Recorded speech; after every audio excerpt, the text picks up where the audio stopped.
Although transitioning to a completely new dietary pattern can feel overwhelming and a bit intimidating at times, shifting towards a more plant predominant or even plant exclusive diet is well worth the effort. And I'm going to show you exactly how easy it can be.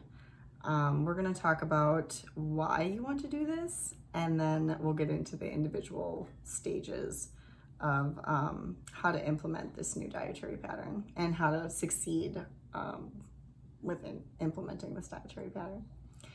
So if you guys enjoy videos on plant-based lifestyles and just nutrition information in general, please subscribe. I try to get a couple videos out a week, usually every Monday and Thursdays. And if you have any comments or questions, please leave them below. I love answering those.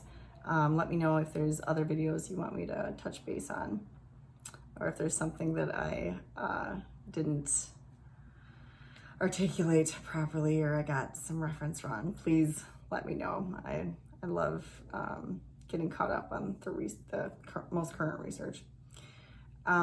So let's talk about knowing why you want to do this. Now, this can be anything from watching your grandkids grow up to, maybe it's for ethical reasons. You want to have less, God, I can't think of another word besides murder. You just want to have a more kind dietary pattern, and one that does not harm animals, or if you're doing this for environmental reasons, this diet is good for both you and the planet, or economical reasons, aside from what a lot of meat eaters or omnivorous folks would like you to believe. This diet is incredibly cheap. I actually have a blog post that's dedicated to how cheap it is and comparing it to the regular standard American diet to a plant-based diet. If you want to check that out, I'll link it below at modernnutritiondesigns.com. It's full of helpful info if you're more into reading your information than watching these videos.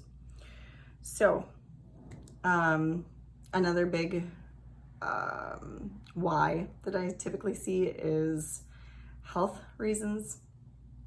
So if you are trying to get rid of your diabetes or some kind of skin rash or even joint pain, migraines, there is well-documented information on cases that have overcome all of these things simply by changing up their dietary pattern and other lifestyle components such as exercise, sleep, not smoking, drinking, that sort of thing.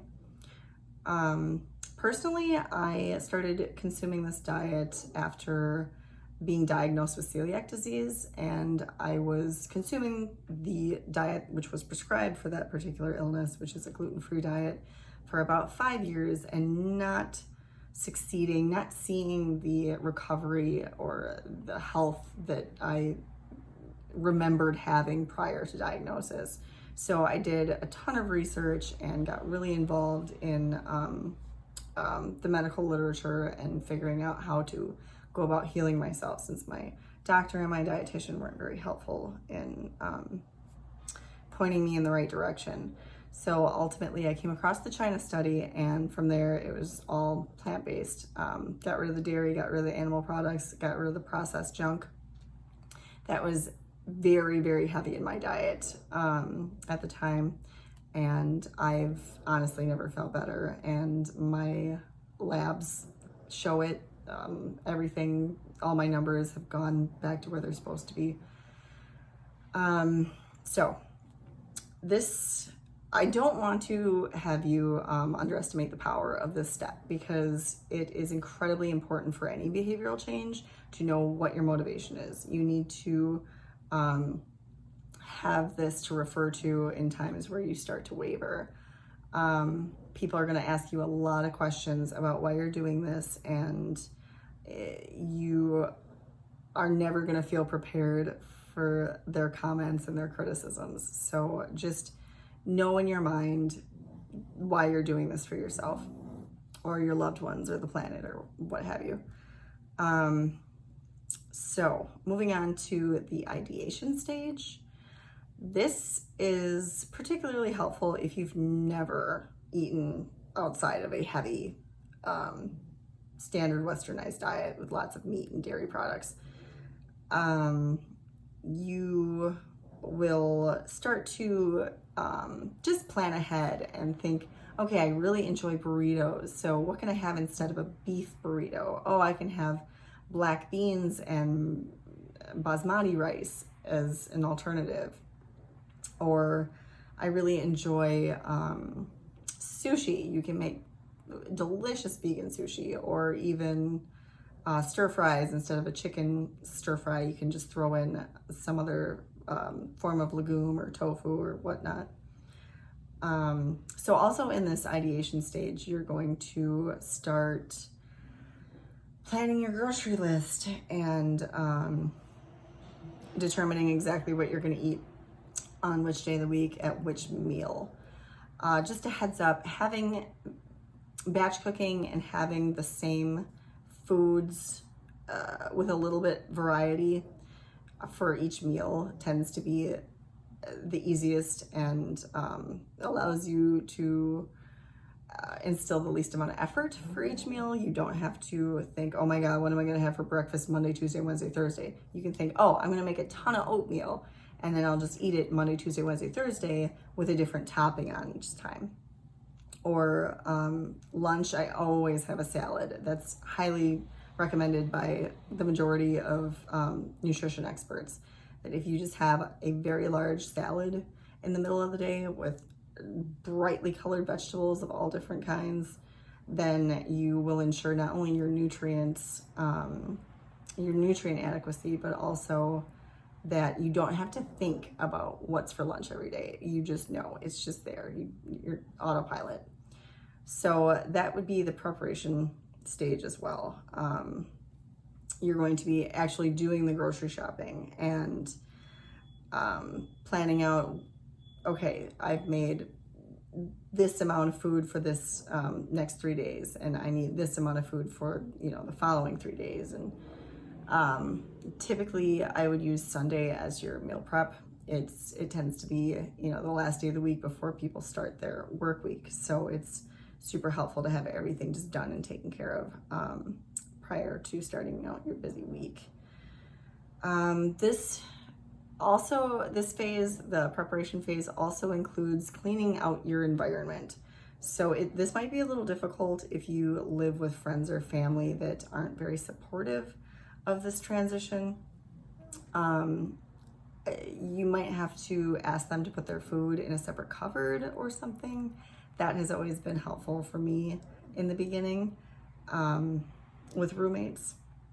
But if you don't, please take this opportunity to clean out your pantry and your fridge. Rid it of all of the processed junk and animal products.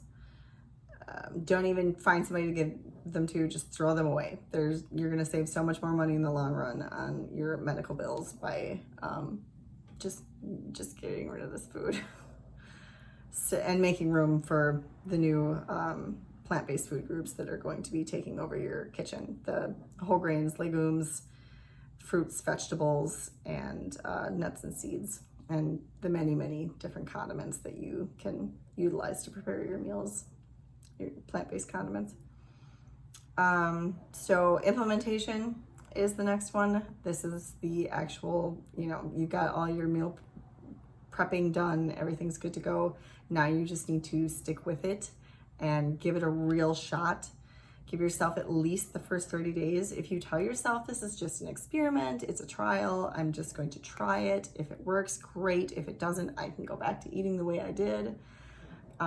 You're so much more likely to succeed at this. For whatever reason, a temporary trial period is, you can see yourself doing it more easily than, oh my God, I'm gonna eat like this forever. How am I ever gonna achieve this? So just keep in your mind, it's an experiment. I'm gonna try the first 30 days. If you make it 30 days, try the first 3 months. If you make it 3 months, keep on going. Why not? If you feel great, you're going to thoroughly be motivated by these things. And I've done this video a couple times because something keeps interrupting me, but I don't know if I mentioned it, you should definitely get your labs checked in the initial stages of this diet before you start changing a lot of things, because you're going to want to see the drastic improvement in your metabolic panel and your perhaps even your nutritional levels, like your particular nutrients. So make sure you have that baseline, and then I would check it somewhere intermediately, and then you know, at the end of your trial period, whatever you set in your mind to do, that will be ongoing motivation to continue on with this diet. So lastly, we're going to talk about maintenance and social support. So unfortunately, this one is the most difficult thing to control. You're just going to have to hope for the best and answer people's questions and deal with their comments as much as possible. Hopefully people are supportive of you in your endeavors.